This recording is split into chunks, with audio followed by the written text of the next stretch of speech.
74 catches, 873 yards, 7 touchdowns. The combined stat lines of Gunnar Helm, Juan Davis, and Amari Niblack in 2024. 0 catches, 0 yards, 0 touchdowns.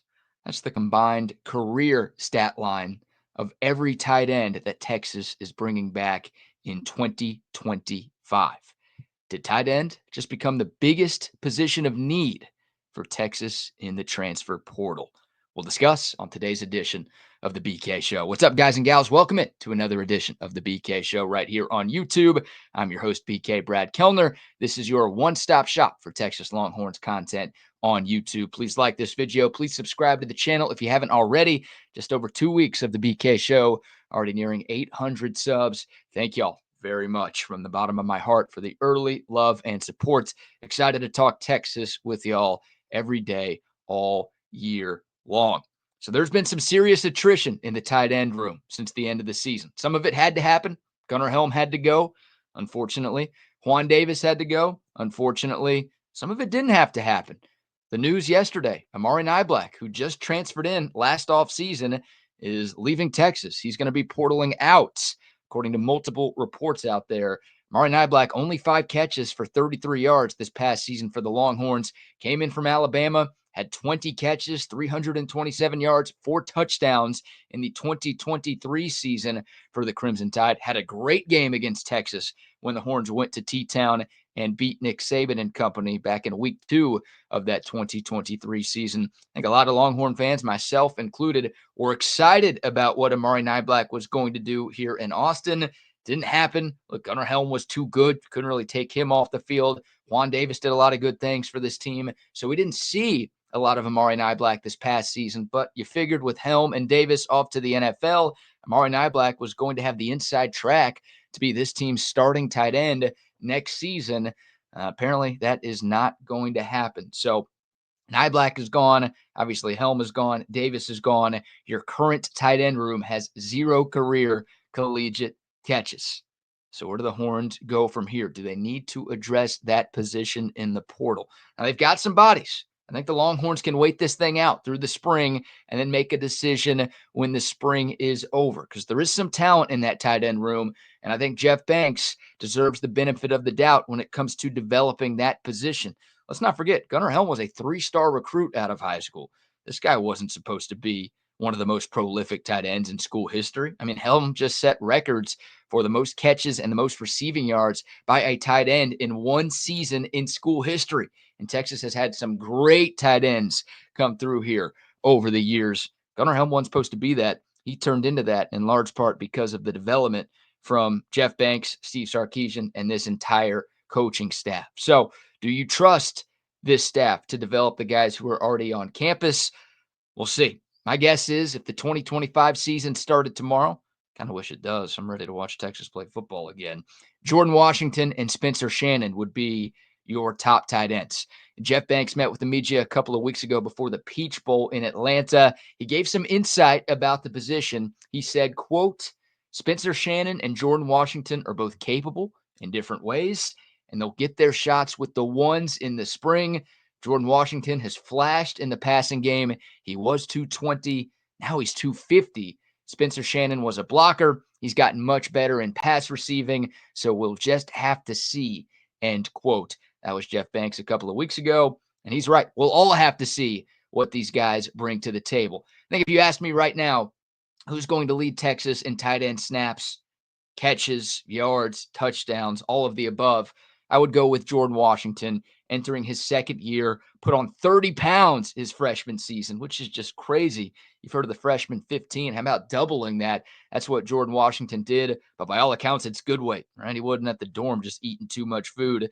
This is weight he put on intentionally, and weight the Texas coaching staff and the strength and conditioning staff felt like would help him elevate his game to another level. This staff has raved about Jordan Washington pretty much from day one. 4-star recruit coming out of high school. Great athlete, was a basketball star in high school. And again, you heard his name a lot last spring. You heard his name in the fall. He's a guy that the staff really like coming out of school, out of the Houston area, I believe. And I think they like him right now as well. He'd be my favorite to be the number one tight end for Texas as it stands recording this video on January 18th. A little bit more on Spencer Shannon. He's got the experience edge on Washington. He's going into his third season in Austin. Shannon actually got more runs with the twos than Washington did this past season. Washington was working more with the scout team offense, while Spencer Shannon was getting some more run with the twos, which means he got more run with Arch Manning. So maybe there's a little bit more chemistry with those two guys already. If Spencer Shannon can figure it out, y'all, man, what a weapon he could be. I mean, you can't coach that size. 6'7", 255, only a three-star recruit coming out of high school. You knew he'd be a little bit of a project out of California, but that size, I mean, he's the best inline blocker that Texas has in that tight end room right now, without question. If he could put it together as a pass catcher, if he could learn to run some crisper routes, if he can soften those hands a little bit, you talk about red zone threats. I mean, Texas clearly needs to clean up its red zone offense. That's been the biggest weakness of this offense, maybe the biggest weakness for this entire team over the last 2 years. And obviously it's cost them the worst possible time in each of the last two seasons. 6'7", 255. If Spencer Shannon can turn into a bit of a threat as a pass catcher, then that guy's going to have the opportunity to be a really, really impactful piece for this Texas offense. So we'll see if he can take that next step. You've got two incoming freshman tight ends as well. The three-star Amari Winston out of the Houston area, 6'2", 245. It sounds like he's going to be more of an H-back than a tight end. So think Juan Davis. I know Juan Davis lined up at tight end a lot in 12 personnel, but he was usually off the line of scrimmage at more of that traditional H-back type of role. And the thing about Amari Winston is he only played in 4 games in his senior season in high school because of a nagging knee injury. So I don't know how realistic down the road Winston can maybe become a great player for Texas, but a guy who didn't play much as a senior in high school, a guy who's only a 3-star out of high school, I just don't know how realistic it is to expect him to play a ton during his first year at Texas. So down the road, maybe more of an option, but for 2025, which is what this video is about, I don't know if there's a lot we can expect from Amari Winston. Then you've got Nick Townsen, who is the highest rated tight end recruit that Steve Sarkisian has brought in. Remember, JT Sanders was sorry to say Voldemort's name here, but he was a Tom Herman recruit. So Nick Townsen, the best tight end Texas has brought in since Jatavion Sanders. My guy Jordan Scruggs does a great job covering recruiting for Texas, has a great eye for talent, great dude as well. Horns 24/7 and Texas Sports Unfiltered as well. He says he believes that Nick Townsen is the best tight end that Texas has brought in since the 5-star JT Sanders. Freaky athlete, recruited as a tight end and a linebacker, played on special teams too in high school. Like, this guy didn't come off the field at Dekaney in his last few years. He is a stud, and he can be a difference maker. The problem is he's not enrolling until the fall. So, 22 of Texas's 25 signees in this top-ranked recruiting class in the country are early enrollees. They're already on campus. They're going through winter conditioning drills right now, and they'll be here for the spring, which means they've got the chance to impress their coaches and learn the playbook and show everybody what they're made of. Nick Townsen won't have that ability because he's not in for the spring. So that might stunt his development a little bit, and that might mean he's got less of a chance to get some significant playing time as a true freshman, which sucks. Like, I think he could be a guy. I don't think he'd overtake Jordan Washington or Spencer Shannon. My voice fades in and out. Excuse me. All right, there we go. Cleaned up, I hope. I don't think he would replace those guys, but I think he could get some good snaps as your number 3 tight end this season. Maybe that's still possible. Maybe he's that good to where he can overcome not getting here early. But that's a guy. I mean, I wish all of these guys were coming in for the spring. Unfortunately, Nick Townsend at a position of need will not be here. I guess he gets here over the summer, but won't be able to start practicing with the team until the fall. So that's a little bit disappointing there. What can you expect from him his freshman year? I talked about this the other day with Steven, a Fanatic Perspective. We did a great live stream last night. I'll link it up here somewhere so y'all can go back and check it out. Very different position, very different situation, but I think this can be a little bit of an apples to apples conversation. Silas Bolden, the Oregon State transfer, he did not get to Texas until last fall. And I think that cost him some playing time on offense, which sucks because I think Silas Bolden could have been more of a difference maker on offense. We saw how good he was as a punt returner, and it felt like when he did get snaps on offense, he made some things happen, but he didn't get here as early as Isaiah Bond and Matthew Golden, and obviously the other Texas players who were already on campus. And I think that cost him a little bit in terms of playing time. The coaches didn't get to see him as much, didn't have as much time to learn the playbook. And I think that impacted his playing time. That might be the case for Nick Townsend as well. Once again, different. Townsend, an incoming freshman. Bolden had skins on the wall, but maybe this coaching staff just prefers guys who they see more of. And that makes sense. They're not the only coaching staff in the country that does that. One more tight end on the roster, Will Randall, who was Arch Manning's high school teammate at Isidore Newman in Louisiana, 6'4", 240, rising sophomore. We'll see if he can bring anything to the table. Obviously have that chemistry from playing with Arch back in high school. I don't know how much we can expect from him, but he's a guy to keep an eye out on in the spring. And then one that we have to talk about, and this will be the last guy we talk about before we go into some portal options that Texas might have. Michael Terry III, the 5-star out of San Antonio, the number 1 athlete in the country, a guy who waited until the very end of his recruiting cycle to commit and sign with Texas. I guess he waited till the end of the early signing period, right? He's going to start at wide receiver with Chris Jackson, but this is a versatile piece. I mean, this guy played everywhere in high school. He played on offense, played on defense, played on special teams, but not just on offense. He lined up at a number of different spots on the offensive side of the ball. You could hand the ball off to this guy. You could throw him the ball. You could pretty much ask him to do whatever you want, and he's going to make some things happen. And that was a big part of Texas's recruiting pitch to Michael Terry. It was, hey, we're not just going to put you at one spot on the field for every snap and ask you to go to work. We're going to line you up all over the place. We're going to find a bunch of different ways to get you the ball because you're that good. And if Texas's goal is to put its best 11 players on the field as often as possible. I know Michael Terry's only a true freshman.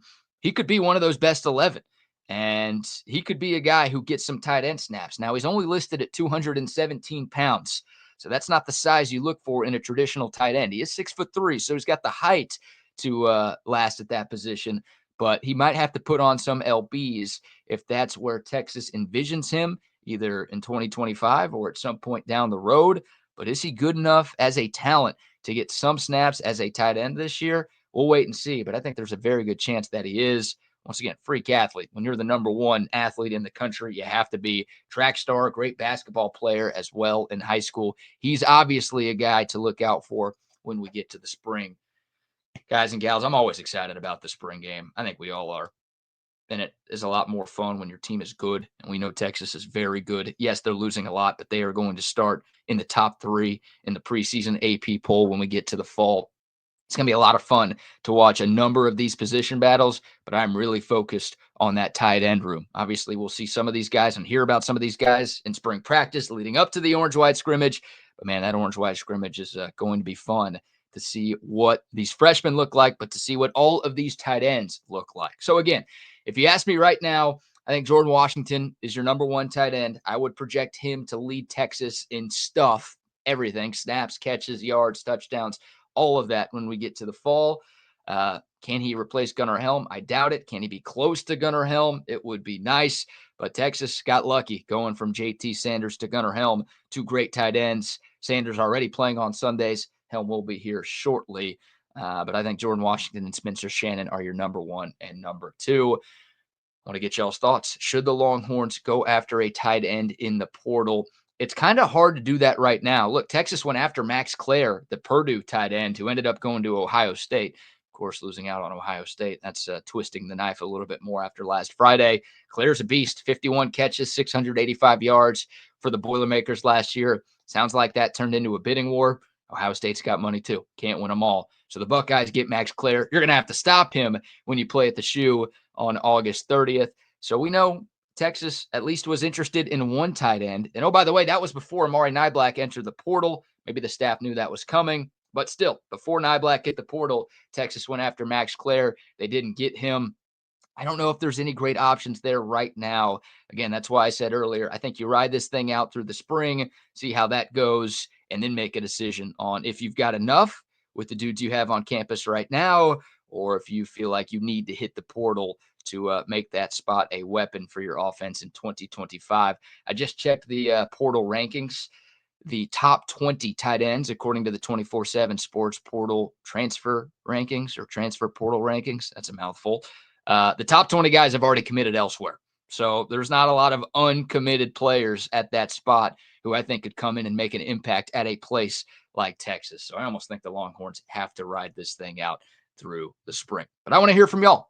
If you're in charge, what do you do? Does Texas need to go get a tight end? Is that the top position of need in the transfer portal now that Amari Niblack has left? And again, 0 returning catches, yards, and touchdowns from any tight end at the University of Texas. All right, that's going to do it for this video. Guys and gals, thank y'all so much for watching. Appreciate the love and support. Help us get to 1,000 subscribers. This is your one-stop shop for Texas Longhorns content right here on YouTube. Talking all things Texas sports all year round. Appreciate y'all. Remember, when you watch the BK show, you rule. See y'all tomorrow. Hook 'em.